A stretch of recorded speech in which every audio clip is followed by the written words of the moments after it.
Hello, and welcome to Family Folktales from the Nashville Public Library. I'm Susan Poulter, a librarian at the main library. Today's story is The Golden-Headed Fish, an Armenian story found in Andrew Lang's Olive Fairy book. Once upon a time there lived in Egypt a king who lost his sight from a bad illness. Of course, he was very unhappy, and became more so as months passed and all the best doctors in the land were unable to cure him.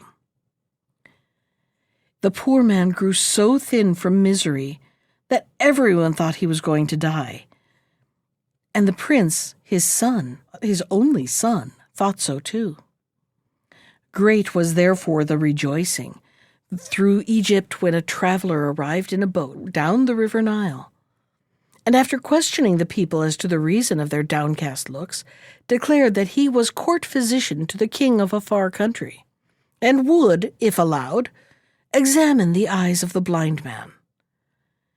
He was at once admitted into the royal presence, and after a few minutes of careful study, announced that the case, though very serious, was not quite hopeless.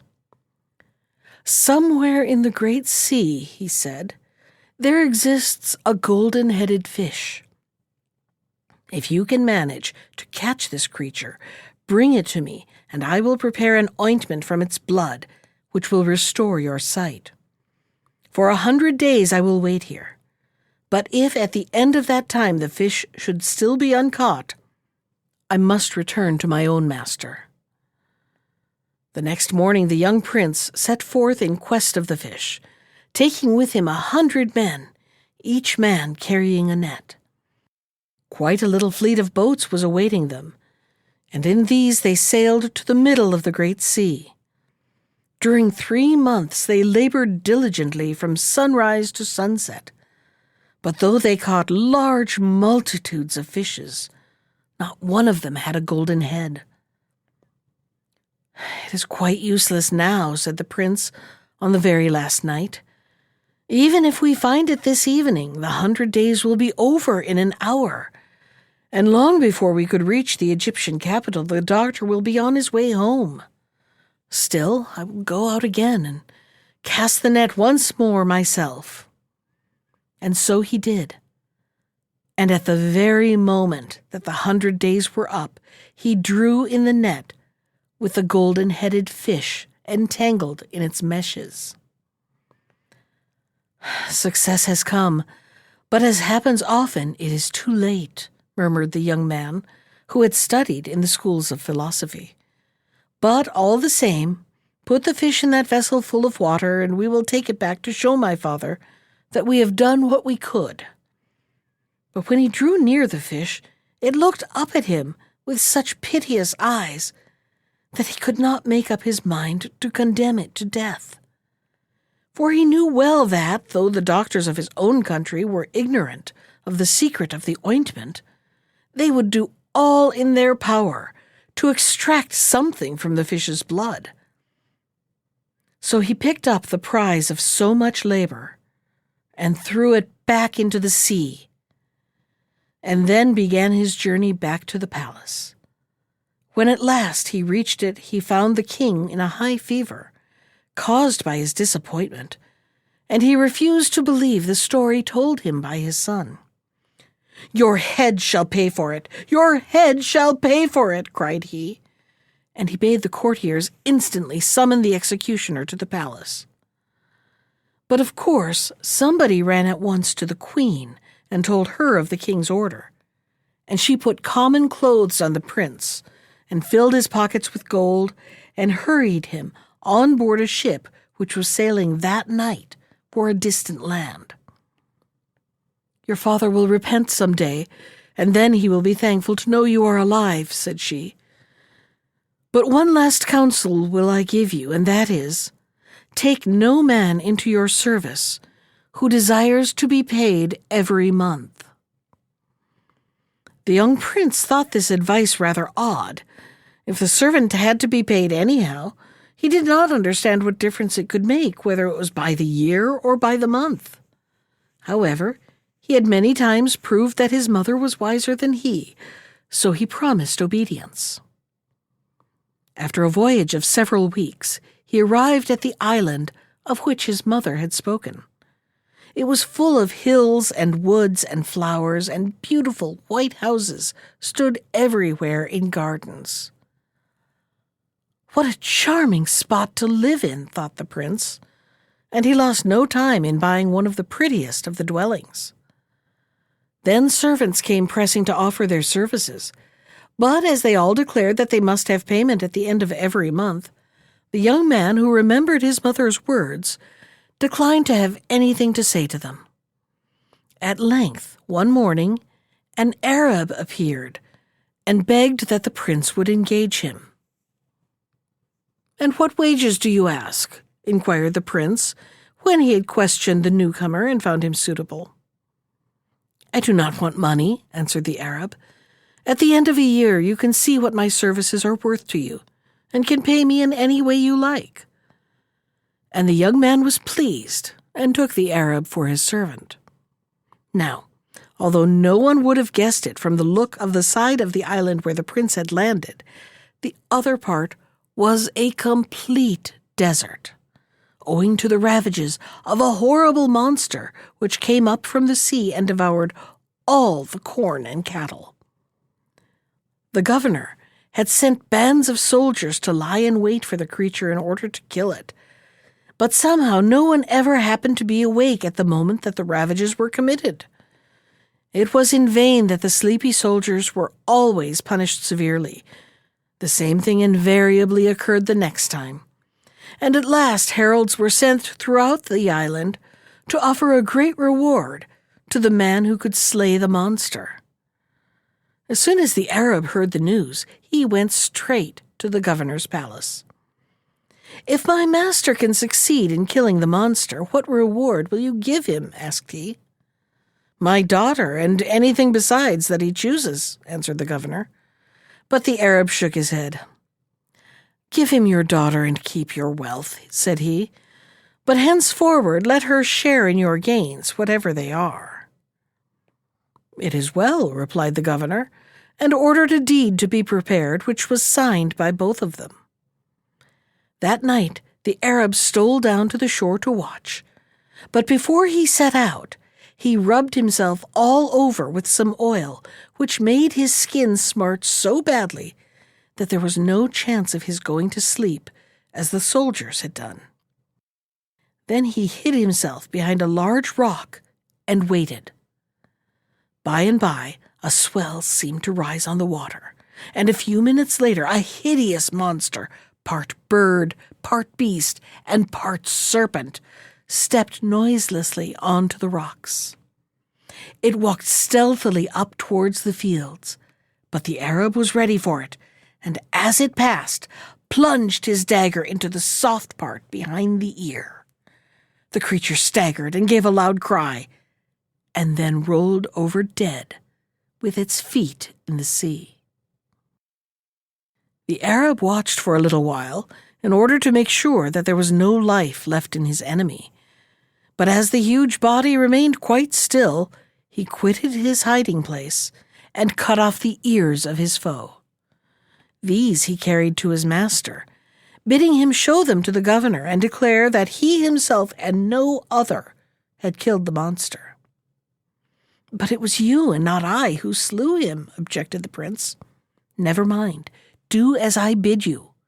I have a reason for it," answered the Arab. And though the young man did not like taking credit for what he had never done, at length he gave in. The governor was so delighted at the news that he begged the prince to take his daughter to wife that very day. But the prince refused, saying that all he desired was a ship which would carry him to see the world. Of course this was granted at once, and when he and his faithful Arab embarked, they found, heaped up in the vessel, stores of diamonds and precious stones, which the grateful governor had secretly placed there. So they sailed, and they sailed, and they sailed, and at length they reached the shores of a great kingdom. Leaving the prince on board, the Arab went into the town to find out what sort of a place it was. After some hours he returned, saying that he heard that the king's daughter was the most beautiful princess in the world, and that the prince would do well to ask for her hand. Nothing loath, the prince listened to this advice, and, taking some of the finest necklaces in his hand, he mounted a splendid horse which the Arab had bought for him, and rode up to the palace, closely followed by his faithful attendant. The strange king happened to be in a good humor, and they were readily admitted to his presence. Laying down his offerings on the steps of the throne, he prayed the king to grant him his daughter in marriage. The monarch listened to him in silence, but answered after a pause, "Young man, I will give you my daughter to wife if that is your wish. But first I must tell you that she has already gone through the marriage ceremony with 190 young men, and not one of them has lived for 12 hours after. So think while there is yet time." The prince did think, and was so frightened that he very nearly went back to his ship without any more words. But just as he was about to withdraw his proposal, the Arab whispered, "Fear nothing, but take her." "The luck must change sometime," he said, at last, "and who would not risk his head for the hand of such a peerless princess?" "As you will," replied the king. "Then I will give orders that the marriage shall be celebrated tonight." And so it was done, and after the ceremony the bride and bridegroom retired to their own apartments to sup by themselves, for such was the custom of the country. The moon shone bright, and the prince walked to the window to look out upon the river and upon the distant hills, when his gaze suddenly fell on a silken shroud neatly laid out on a couch, with his name embroidered in gold thread across the front, for this was also the pleasure of the king. Horrified at the spectacle, he turned his head away, and this time his glance rested on a group of men digging busily beneath the window.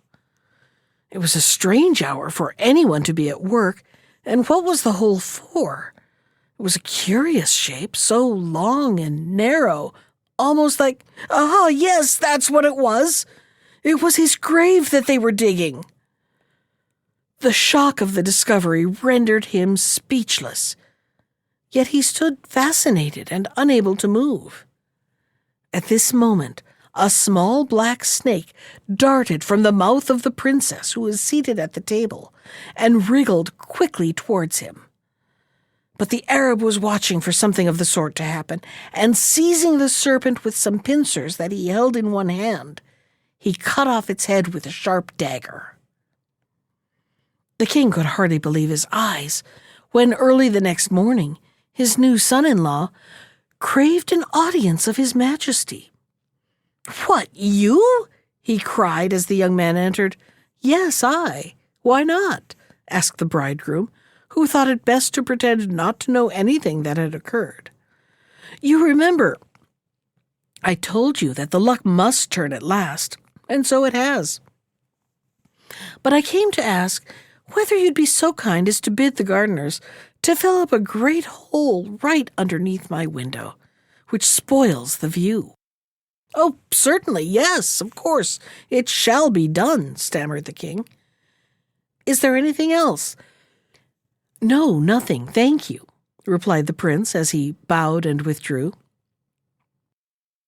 Now, from the moment that the Arab cut off the snake's head, the spell, or whatever it was, seemed to have been taken off the princess, and she lived very happily with her husband.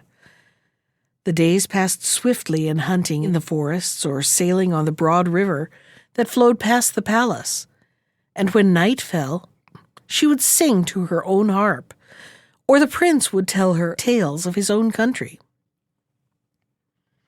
One evening, a man in a strange garb, with a face burnt brown by the sun, arrived at court. He asked to see the bridegroom, and was falling on his face, announced that he was a messenger sent by the Queen of Egypt, proclaiming him king in succession to his father who was dead. Her Majesty begs you will set off without delay, and your bride also, as the affairs of the kingdom are somewhat in disorder," ended the messenger. Then the young man hastened to seek an audience of his father-in-law, who was delighted to find that his daughter's husband was not merely the governor of a province, as he had supposed, but the king of a powerful country. He at once ordered a splendid ship to be made ready, and in a week's time rowed down to the harbor to bid farewell to the young couple. In spite of her grief for the dead king, the queen was overjoyed to welcome her son home, and commanded the palace to be hung with splendid stuffs to do honor to the bride. The people expected great things from their new sovereign, for they had suffered much from the harsh rule of the old one, and crowds presented themselves every morning with petitions in their hands, which they hoped to persuade the king to grant. Truly, he had enough to keep him busy. But he was very happy for all that, till one night the Arab came to him and begged permission to return to his own land. Filled with dismay, the young man said, "Leave me? Do you really wish to leave me?" Sadly, the Arab bowed his head. "No, my master, never could I wish to leave you, but I have received a summons, and I dare not disobey it." The king was silent, trying to choke down the grief he felt at the thought of losing his faithful servant. "Well, I must not try to keep you," he faltered out at last. "That would be a poor return for all that you have done for me. Everything I have is yours. Take what you will, for without you, I should long ago have been dead. And without you, I should long ago have been dead," answered the Arab. "I am the golden-headed fish." That was The Golden-Headed Fish from Andrew Lang's Olive Fairy book. Special thanks to Ginger Sands for our theme music. You can find more of Ginger's music at iTunes or on her website at www.gingersands.com. And if you'd like to comment on today's story, send me an email. I can be reached at susan.poulter, that's Poulter, @nashville.gov. Thanks for listening.